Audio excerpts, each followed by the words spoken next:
মার্কিন president Donald Trump ঘোষণা দিয়েছেন ইরানে ৫ সপ্তাহব্যাপী অভিযান চলতে পারে। ইরানে হামলা শুরুর পর রোববার একটি চাঞ্চল্যকর রিপোর্ট প্রকাশ করে ওয়াশিংটন পোস্ট। তাদের রিপোর্টে বলা হয়, সৌদি যুবরাজ মোহাম্মদ বিন সালমান এবং ইসরায়েলের চাপে ইরানে হামলা শুরু করেছেন ডোনাল্ড ট্রাম্প। প্রকাশ্যে ইরানে হামলার বিরোধিতা করলেও গোপনে ইরানে হামলা চালানোর জন্য চাপ দিতেন যুবরাজ। এমন রিপোর্ট প্রকাশের পর এবার ইরানের বিরুদ্ধে যুদ্ধে পরোক্ষভাবে যুক্ত হয়েছে যুক্তরাজ্য। দেশটির প্রধানমন্ত্রী কিয়ার স্টারমার বলেছেন, ইরানের মিসাইল ব্যবস্থায় হামলা চালাতে তাদের ঘাঁটি ব্যবহার করতে যুক্তরাষ্ট্রকে অনুমতি দিয়েছেন তারা।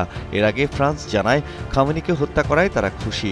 সবশেষ ফ্রান্স, জার্মানি ও যুক্তরাজ্যের পক্ষ থেকে বলা হয়েছে, প্রয়োজনে ইরানের বিরুদ্ধে প্রতিরক্ষামূলক পদক্ষেপ গ্রহণের মাধ্যমে উপসাগরীয় মিত্রদের স্বার্থ রক্ষা করতে প্রস্তুত তারা।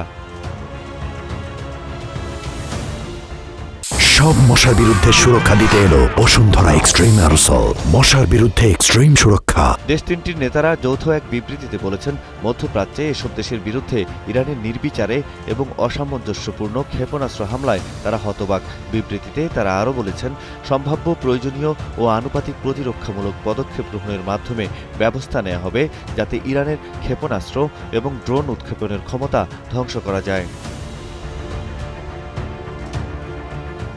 এমন পরিস্থিতিতে তৃতীয় বিশ্বযুদ্ধের শঙ্কা তৈরি হয়েছে। তবে সামরিক বিশ্লেষকদের মতে তৃতীয় বিশ্বযুদ্ধের সম্ভাবনা হয়তো এখনই অবধারিত নয়, যদিও মধ্যপ্রাচ্য সংকট ঘিরে গোটা বিশ্বই ঝুঁকির মধ্যে রয়েছে।